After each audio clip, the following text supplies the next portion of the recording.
नमस्कार, स्वागत है आप सबका दिन भर की तमाम बड़ी और अहम खबरों के साथ। मैं हूं कवींद्र। शुरुआत हेडलाइंस से। नए राष्ट्रपति के लिए 17 जुलाई को मतदान, 20 जुलाई को आएंगे नतीजे। चुनाव आयोग 14 जून को जारी करेगा सूचना।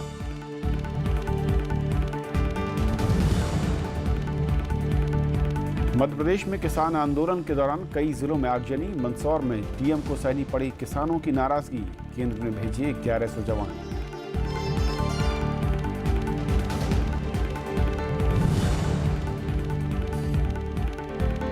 रिजर्व बैंक ने किसान कर्ज माफी का किया विरोध। कहा, ऐसे कदमों से महंगाई बढ़ने का जोखिम, ब्याज दरों में बदलाव नहीं।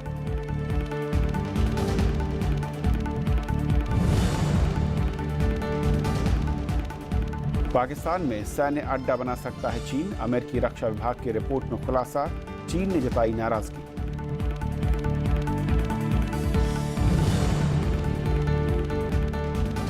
ईरान की संसद और आयतुल्लाह खुमैनी के मकबरे पर आतंकी हमला, 12 लोगों की मौत, 3 आतंकी ढेर। आईएस ने ली जिम्मेदारी।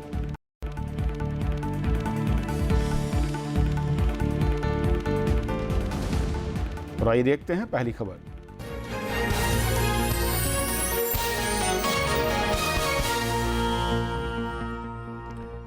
ईरान की संसद और क्रांतिकारी नेता आयतुल्लाह खुमैनी के मकबरे पर बुधवार को हुए 2 अलग अलग आतंकी हमलों में कम से कम 12 लोगों की मौत की खबर है। मरने वालों में एक महिला आत्मघाती हमलावर भी शामिल है। आतंकी संगठन आईएस ने हमले की जिम्मेदारी ली है। ईरान ने इन हमलों को कायरतापूर्ण बताया है। बुधवार को कम से कम 4 बंदूकधारी ईरानी संसद परिसर में दाखिल हो गए। हमलावरों की गोलीबारी में सुरक्षा कर्मियों समेत कई लोग मारे गए। सुरक्षा बलों से घिरने पर एक हमलावर ने खुद को बम से उड़ा लिया। इस बीच तेहरान के दक्षिण में आयतुल्लाह खुमैनी के मकबरे में 3 से 4 सशस्त्र हमलावर घुस गए। यहां भी आतंकियों ने गोलीबारी की, जबकि एक महिला हमलावर ने खुद को उड़ा लिया।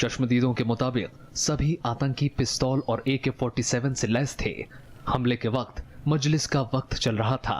सुरक्षा बलों ने 2 हमलावरों को गिरफ्तार किया है, जिसमें एक संसद परिसर से पकड़ा गया है। इन हमलों में कई लोग घायल हुए हैं।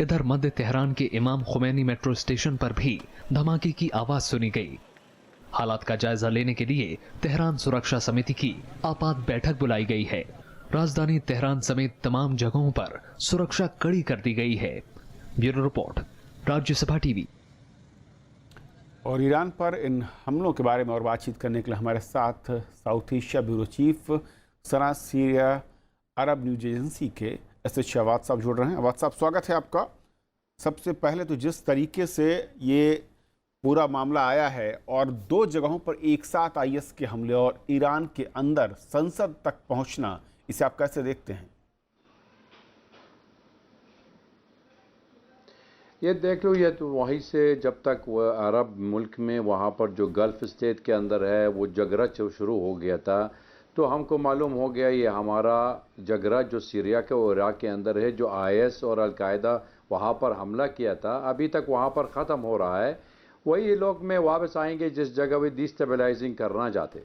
तो इसलिए यहाँ पर जो सऊदी अरेबिया कतार के वो जो मामला हो गया, झगड़ा शुरू हो रहा है, वहाँ पर ईरान के आज वो अटैक हो रहा है। ये सबसे पहले प्रॉब्लम ये है, ये बिल्कुल कोई एड्रेस नहीं किया था। ये टेररिस्ट ऑर्गेनाइजेशन हर जगह में किसने सपोर्ट कर रहा है, कैसा ईरान में अंदर आ गया था।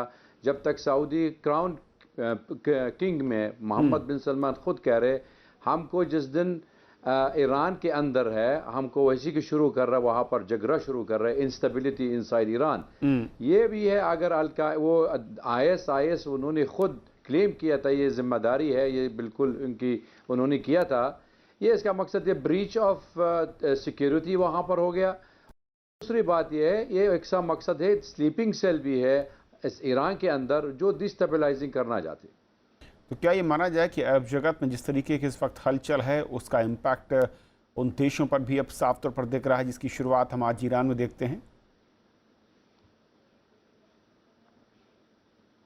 वो इम्पैक्ट में देख लो, एकदम वहाँ पर उन्होंने शुरू किया था बिल्कुल फंक्शनिंग, एक पार्लियामेंट शुरू किया फंक्शनिंग में, उसकी कोई रुका भी नहीं है, लाइव कवरेज है वो इनका पहले सेटिंग में आज पार्लियामेंट के वो इलेक्शन के बाद। दूसरी बात, ये जो सिंबॉलिक अटैक ऑन खमैनी के जो मज़ार का जो बन गया था, इसी की एक ही मकसद ये है, वो सुन्नी शिया के लिए जगरा ज़्यादा फ्लेयर अप करना चाहते। ये ख़तरनाक है, लेकिन अभी तक एक आदमी का कब्जा किया था टेररिस्ट में, लाइफ है, जिंदा है, और देखेंगे क्या है उसका इन्वेस्टिगेशन में, क्या उसके कौन कौन बीच है और किसकी जिम्मेदारी ये आज अटैक किया था। क्योंकि एक क्लिप भी आया था, वो पार्लियामेंट के अंदर है, इंग्लिश में, अरबी भी बोल रहा है।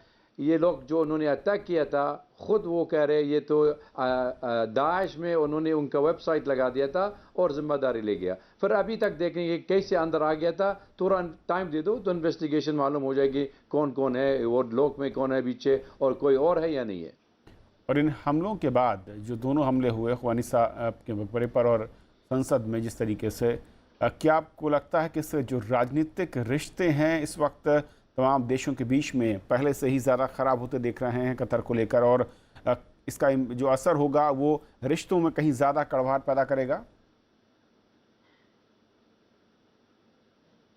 ज़्यादा अभी तक नहीं को कर सकते, क्योंकि देख लो ये तो ट्राइबल फ्यूड है, मतलब ये सऊदी अरेबिया और कतार में एक ही ख़ानदान है, वो ख़ानदान वाले के ये शेखदूम वाले, शेखदूम का मतलब ये है सेम एक ही ख़ानदानी है, एक वो फैमिली ख़ानदान वाले के वो इस्तिज़ार है। और उन्होंने ख़ुद ये वहाबी भी कह रहे हैं हम भी वहाबी है, वो तुम्हें कोई फ़र्क नहीं पड़ता दोनों का, ना आइडियोलॉजी है ना मतलब ये खून की बात है, सिर्फ ये उसकी लिए एक ऑब्जेक्टिव है। ये उन्होंने मुस्लिम ब्रदरहुड वो काफ़ी सपोर्ट कर रहा है, उनकी काफ़ी बैकअप किया था ये कतार में, और सऊदी अरेबिया उनकी पसंद भी नहीं है, क्योंकि जिस दिन राष्ट्रपति डोनाल्ड ट्रंप में गया था, उन्होंने खुद सऊदी अरेबिया कह रहे तो आप लीडिंग तो नाटो अरब मुस्लिम वो जो फोर्सेस बन जाते, तो वहाँ पर सिर्फ कतार में उन्होंने मतलब अपोज किया था ये सऊदी अरेबिया डोमिनेंस होना चाहिए, इसलिए मुस्लिम ब्रदरहुड में हटाना चाहिए, उसका सपोर्ट भी हटाना चाहिए। लेकिन मेरा मकसद एक ही है, ये दोनों है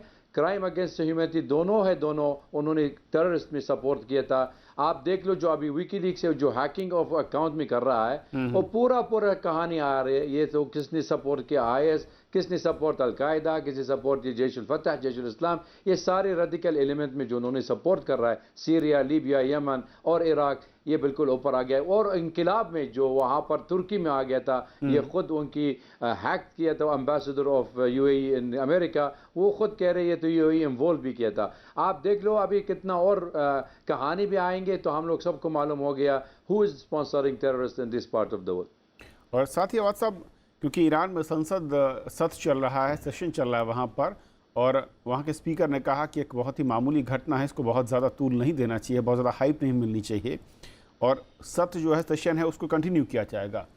इसे कैसे देखते हैं? क्या सिक्योरिटी के लिहाज से आपको दिखाना चाहता है कि वो इस तरह के हमलों से डर नहीं रहा है, या फिर आगे डरने की ज़रूरत नहीं, एक जो मैसेज है पब्लिक के बीच में हो जाएगा?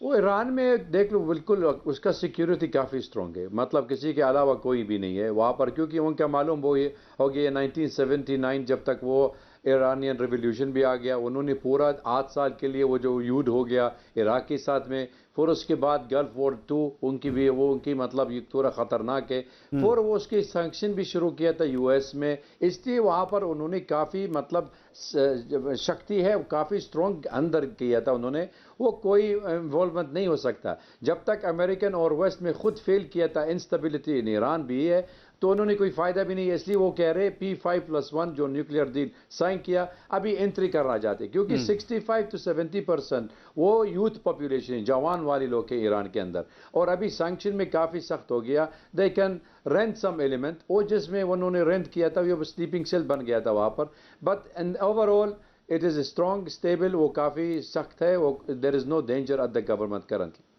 और सब बहुत बहुत शुक्रिया आपका वक्त देने के और हमारे साथ इस मसले पर जुड़ने के लिए। ये थी पहली खबर, छोटा सा ब्रेक, और ब्रेक के उस पार कुछ और बड़ी खबर।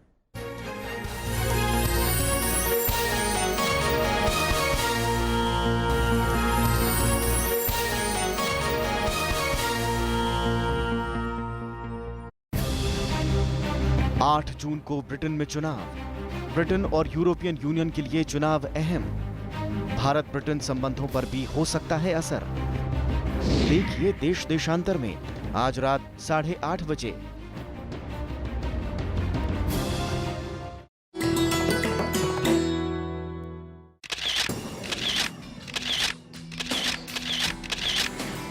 राष्ट्रपति भवन का ताम्र गुंबद, आलीशान और बेजोड़। सांची के बौद्ध स्तूप से प्रभावित इस गुंबद की ऊंचाई बाकी इमारत से करीब 2 गुनी। 6 अप्रैल 1929 को बनकर हुआ तैयार। ये शानदार गुंबद राष्ट्रपति भवन की स्थापत्य कला और खूबसूरती को लगाता है 4 चांद।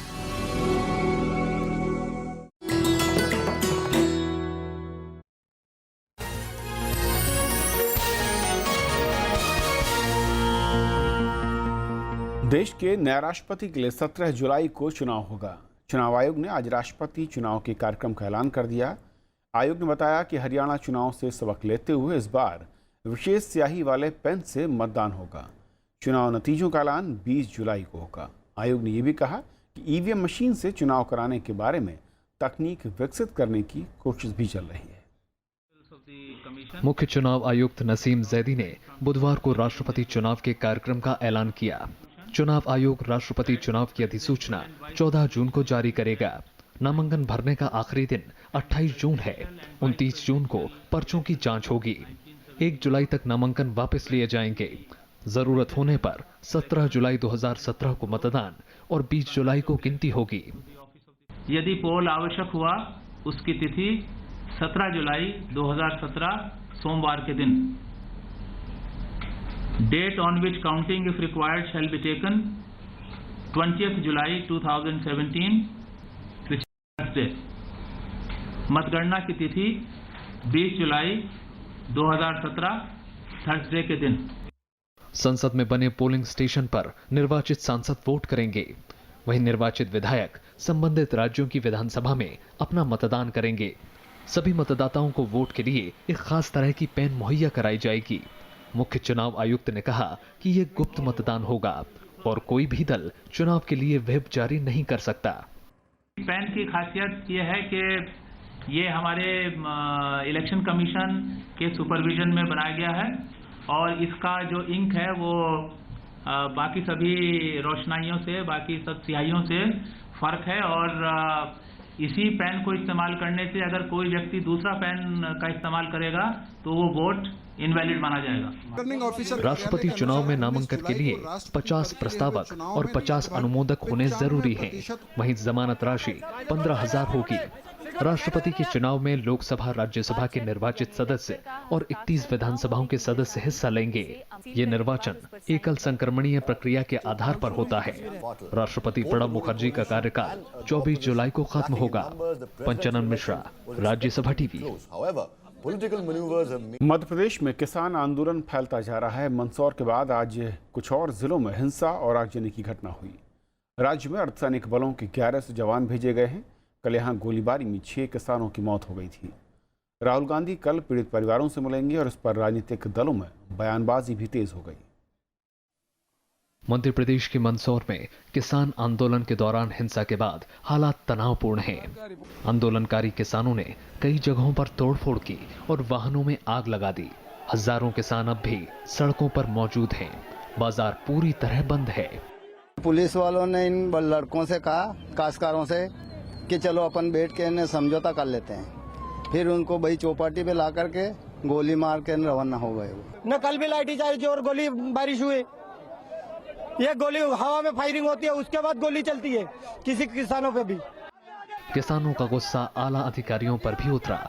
मंदसौर के जिला अधिकारी SK सिंह के साथ धक्का मुक्की की गई। जिले के मालिक को गोलियां चल गई। आंदोलनकारियों ने उनसे पूछा कि गोली चलाने का आदेश किसने दिया। देखिए, इनको आश्वासन दिया है TI के विरुद्ध कड़ी से कड़ी कार्रवाई की जाएगी, है ना, और कोई भी आदेश नहीं था गोली चलाने का। रतलाम और नीमच में भी मोबाइल और इंटरनेट बंद है। मंदसौर शहर और पीपलिया मंडी में कर्फ्यू जारी है। जिले के बाकी हिस्सों में धारा 144 लागू है। राज्य में आंदोलन दूसरे इलाके में फैल गया है। देवास में कई वाहनों में आग लगा दी गई। भोपाल में भी प्रदर्शन हुए। दिल्ली में प्रधानमंत्री नरेंद्र मोदी ने किसान आंदोलन से निपटने के उपायों की समीक्षा की। भोपाल में भी राज्य कैबिनेट ने 1000 करोड़ रुपए का कृषि मूल्य स्थिरीकरण कोष बनाने का फैसला किया। साथ ही कृषि समाधान योजना के तहत कम ब्याज दर पर कर्ज और ऋण चुकाने के लिए भी कर्ज देने का फैसला हुआ। कृषि उपज मंडियों में बिक्री पर मिलने वाला जो भुगतान है वो चेक के स्थान पर आरटीजीएस से किया जाएगा और 50% तक का नगद भुगतान किया जाएगा। विपक्षी दलों का आरोप है कि सरकार किसानों के मुद्दे को दबाना चाहती है। एंटी सोशल एलिमेंट, असामाजिक तत्व पर ये आरोप लगा रहे हैं।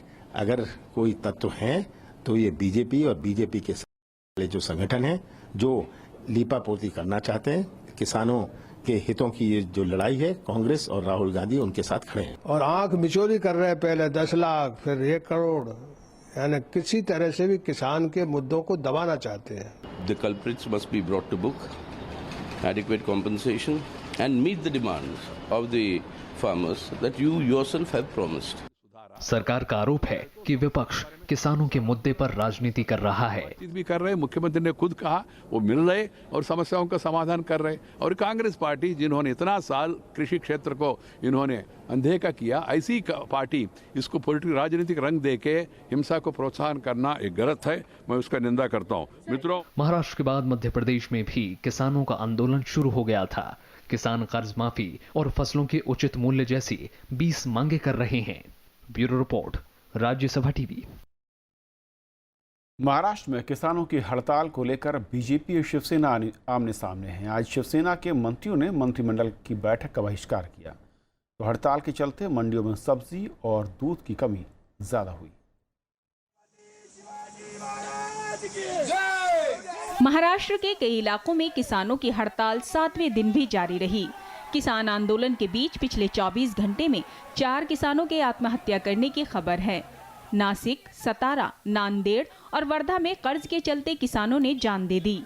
हड़ताल की वजह से ग्रामीण इलाकों से सब्जी और दूध की आवक कम रही। किसान हड़ताल से राज्य में कृषि उपज मंडियों में होने वाले करोड़ों रुपए के कारोबार पर असर पड़ा है।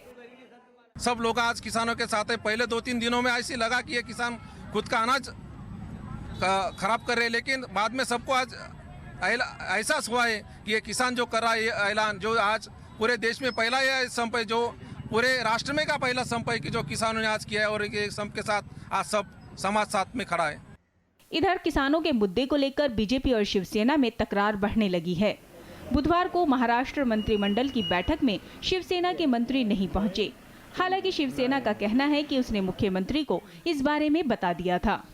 कर्ज माफी की जो योजना तैयार होगी उसमें शिवसेना को साथ में लेकर ही बातें हम मंजूर कर सकते हैं। शिवसेना के पक्ष प्रमुख उद्धव जी ठाकरे की जानकारी बिना कोई बात नहीं हो सकती।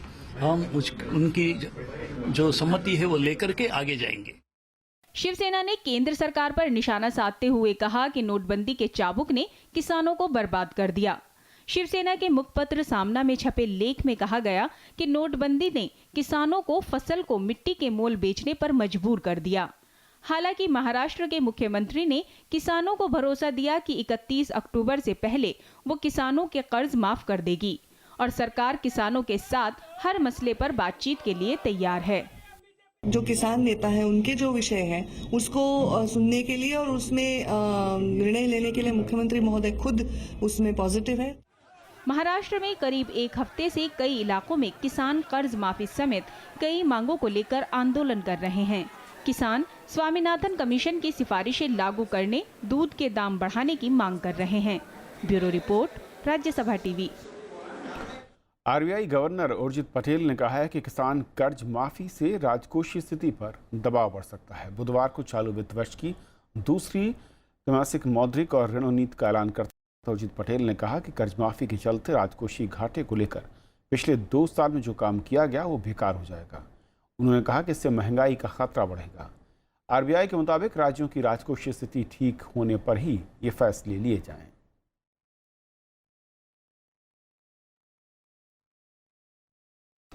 मानसून की चाल, जीएसटी लागू होने के बाद के जोखिम और मुद्रास्फीति को ध्यान में रखते हुए रिजर्व बैंक ने नीतिगत ब्याज दर में फिलहाल कोई बदलाव नहीं किया। साथ ही रिजर्व बैंक ने जीडीपी का अनुमान 7.4 से 0.10% घटाकर 7.3 कर दिया। रिजर्व बैंक ने मौद्रिक नीति में महंगाई के नरम रहने की उम्मीद जताई। आरबीआई के मुताबिक पहली छमाही के दौरान महंगाई दर 2 से 3.5% के दायरे में रहने का अनुमान है।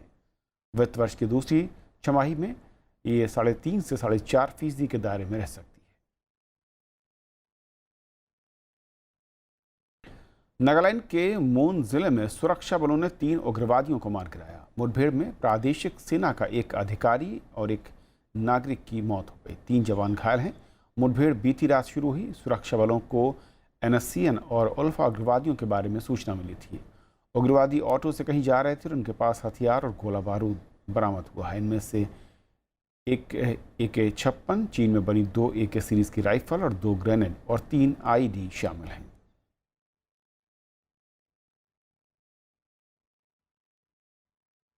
जम्मू कश्मीर के माचल सेक्टर में सेना ने आतंकी घुसपैठ को नाकाम कर दिया है। सुरक्षा बलों ने मुठभेड़ में 2 आतंकियों को मार गिराया। फिलहाल इलाके में तलाशी अभियान जारी है। इस बीच सेना को एक और बड़ी कामयाबी मिली। दरअसल हिजबुल आतंकी दानिश अहमद ने आज 21 राष्ट्रीय राइफल्स के सामने सरेंडर कर दिया। दानिश को आतंकी सब्जार भट्ट के जनाजे में देखा गया था। बाबरी मस्जिद मामले में बीजेपी नेता लालकृष्ण आडवाणी, उमा भारती और मुरली मनोहर जोशी को बड़ी राहत मिली है। कोर्ट ने तीनों नेताओं को व्यक्तिगत पेशी से छूट दी है। कोर्ट ने यह फैसला आडवाणी और जोशी के उम्रदराज होने के मद्देनजर दिया, जबकि उमा भारती को बतौर केंद्रीय मंत्री उनकी जिम्मेदारी को देखते हुए दिया। लखनऊ की विशेष CBI अदालत रोजाना मामले में सुनवाई कर रही है। कोर्ट ने 30 मई को 12 आरोपियों के खिलाफ आपराधिक साजिश रचने के आरोप तय किए थे। असम में बाढ़ से लोग बेहाल हैं। राज्य की 4 नदियां खतरे के निशान से ऊपर बह रही हैं। 1 लाख से ज़्यादा लोग बाढ़ की मार झेल रहे हैं। प्रशासन ने 130 राहत शिविर बनाए हैं। हिमाचल में भी तेज़ बारिश के चलते सोलन में एक फैक्ट्री की दीवार गिरने से 8 लोगों की जान चली गई। राजधानी दिल्ली में भी मौसम अब सुहाना हो गया है। पानी में डूबी फसल और नदियों में तब्दील सड़कें। असम में मॉनसून के साथ बाढ़ परेशानियों का सबब बनकर आई है। राज्य की 4 नदियां खतरे के निशान से ऊपर हैं। लखीमपुर और करीमगंज जिले के 140 गांव के 1 लाख से ज्यादा लोग पीड़ित हैं। 400 एकड़ खेती तबाह हो गई है। करीमगंज सबसे ज्यादा पीड़ित है। यहाँ 97,000 से ज्यादा लोग बेहाल हैं। लखीमपुर का भी कुछ यही हाल है। यहाँ करीब 4,500 लोग बाढ़ की मार झेल रहे हैं। प्रशासन राहत और बचाव के काम में जुटा है। लोगों को बाढ़ से निकालकर सुरक्षित जगहों पर पहुंचाया जा रहा है। पीड़ित इलाकों में 130 राहत शिविर बनाए गए हैं। हिमाचल प्रदेश में भारी बारिश और आंधी से पेड़ सड़कों पर गिरने से यातायात पर भारी असर पड़ा। सोलन के बद्दी में एक फैक्ट्री की दीवार गिरने से 4 बच्चों समेत 8 लोगों की मौत हो गई, कि 15 लोग घायल हो गए। इधर उत्तर भारत के कुछ इलाकों में हुई बारिश से लोगों को गर्मी से थोड़ी राहत मिली है। दिल्ली NCR में भी बादल छाए रहे, जिससे मौसम सुहाना रहा। Bureau report, Rajya Sabha TV. Pakistan में चीन सैन्य अड्डा बना सकता है। अमेरिकी रक्षा विभाग पेंटागन ने दावा किया है। 97 पन्नों की रिपोर्ट में पेंटागन ने चीन की सैन्य तैयारियों पर विस्तार से लिखा है। उसके मुताबिक चीन विदेशी बंदरगाहों में अपनी पकड़ बनाने में जुटा हुआ है। चीन ने 2016 में जिबूती में सैन्य बेस बनाने की शुरुआत की, जो अगले साल तक पूरा हो जाएगा। पाकिस्तान के बलूचिस्तान में चीन ग्वादर बंदरगाह बना रहा है। विशेषज्ञों का मानना है कि चीन इसका इस्तेमाल सैन्य अड्डे के तौर पर करेगा। नेपाली कांग्रेस के अध्यक्ष शेर बहादुर देउबा ने आज नेपाल के नए प्रधानमंत्री पद की शपथ ली। राष्ट्रपति विद्यादेवी भंडारी ने राष्ट्रपति भवन में उन्हें पद और गोपनीयता की शपथ दिलाई। 3 उप प्रधानमंत्रियों समेत 4 मंत्रियों ने शपथ ली। शपथ के बाद देउबा ने कहा कि वो नेपाल के हितों के लिए काम करेंगे। उन्होंने भारत और चीन से संतुलित रिश्ते रखने का ऐलान किया। 70 साल के देउबा नेपाल के 40वें प्रधानमंत्री हैं। देउबा चौथी बार प्रधानमंत्री बने हैं। नेपाल की संसद ने देउबा को मंगलवार को नए प्रधानमंत्री के तौर पर चुना। तो इस बुलेटिन में इतना ही। नमस्कार।